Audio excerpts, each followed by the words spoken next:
this is my channel Stitch Hem Sew. Thank you so much for joining me today for another video. Today's video is all about my March sewing plans. It's been a little while since I put out a sewing plans video, but I was writing down all the things that I wanted to get achieved during the month of March, and I thought, well, I might as well put a little video together and share those sewing plans with you. So you're probably aware that there are a few challenges that have been running through the month of March for a number of years now.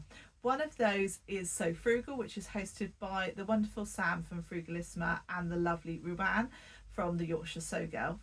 And the other challenge is Sew Yellow for Endo, which is run by the lovely Jess from Sew What If I Sew.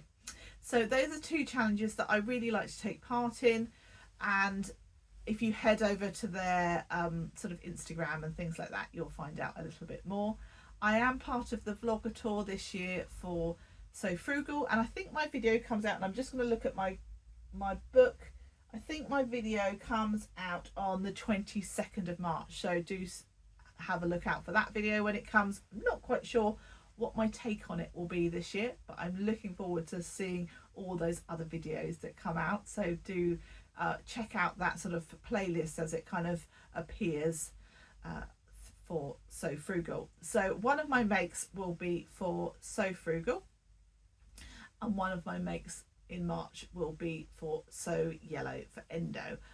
I haven't quite decided on those two makes, so I can't show you my plans for that because they haven't really totally formed yet, but I know that I would like to support those challenges and the people that are running them, in particular Sew Yellow for Endo.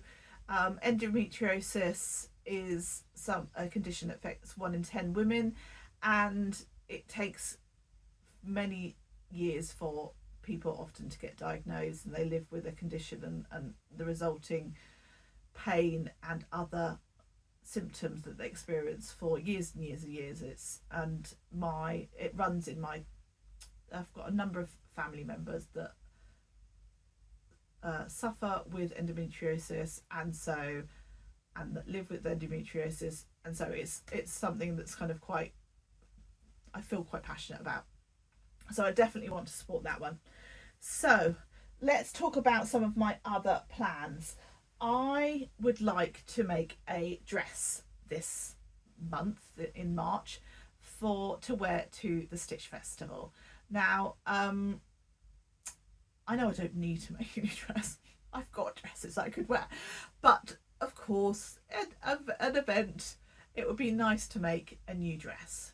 So I have been thinking about which pattern that I'd like to use, and I think I've decided on a pattern. Now, a little while ago, it might have even been for Sew Yellow for Endo last year, I can't quite remember, I made a dress anyway that I've really liked, but it definitely needs some tweaks made to it to make it kind of work for me better. I still wear the dress, but I think it could be improved.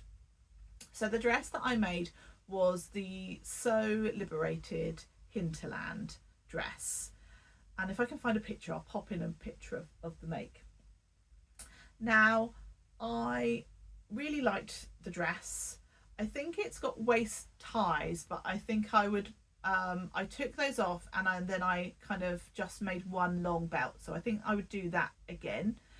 And I also needed to lengthen the bodice. Now, I don't know why I didn't do this initially, because it's one of the sort of standard adjustments that I make, but I think it's because the smallest part of my body is essentially under my bust, just sort of, you know, an inch or so. That area is kind of where I like my items of showing my waist, even though obviously it's above my waist, to come from. So that's where I wanted kind of the skirt to come from. So I thought, oh well, looking at other people that have made it, I think that the bodice should be okay, because then the skirt, anyway, by the time I'd got my boobs in and things, that it doesn't sit where I'd like it to sit. So I definitely need to lengthen the bodice, and I made it with short sleeves, sort of fairly standard short sleeves. I might look at doing something different with the sleeve, maybe with a tiny little puff. Not sure, or whether I'll just go with the standard sleeves. I made it kind of below knee length, and I think I might go for more above knee. So a few little tweaks that I'm thinking about. Anyway, it works really well in a cotton fabric. I think the one that I made it in was a cotton poplin, and I've got a cotton lawn fabric here that I'm thinking of using it in. It is this fabric here. It is a cotton lawn Lady McElroy fabric, and actually thinking about it, I could, if I didn't make a separate make for So Yellow for Endo, I could use this because it has got yellow in. Now, So Yellow for Endo, it doesn't have to be like an exclusively yellow garment. Yellow can be quite a difficult colour for some of us to wear, and so it being completely yellow might not be of something that interests you. So it can just have an element of yellow in. So you'll, hopefully you can see there's kind of quite a lot of yellowy tone within there. So yeah, I could use that for that, and I might well, if things don't work out as I think it will in terms of timings, etc. So that's my plan for this one. Obviously it's a cotton lawn, so it hasn't got like the drape of a viscose, for instance, but it is thinnish, so it does have some level of drape, which would be should be quite nice for a dress.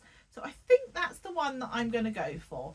But if you have got any other ideas of a dress to use for this particular fabric, I've got 3 meters, then do let me know if you can think of some other plans that you think, actually Claire, use that instead.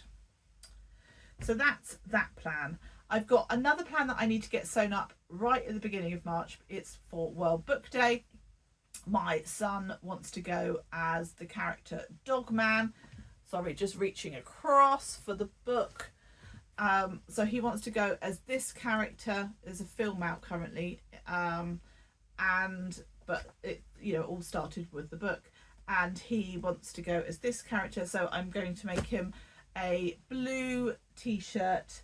I'm going to make an emblem that's detachable with this, so then afterwards you can just take the emblem off, and he's got a blue t-shirt. I'm going to use the Waves and Wild Raglan Explorer t-shirt because I've made that pattern loads of times, so I don't want to have to buy another pattern or anything because there's no need.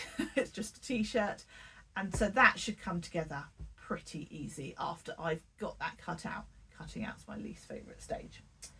The other thing that I've got partially kind of cut out is another bestie bag in this gorgeous fabric Godmother fabric, which I love. So that's another thing to get sewn up in the month of March.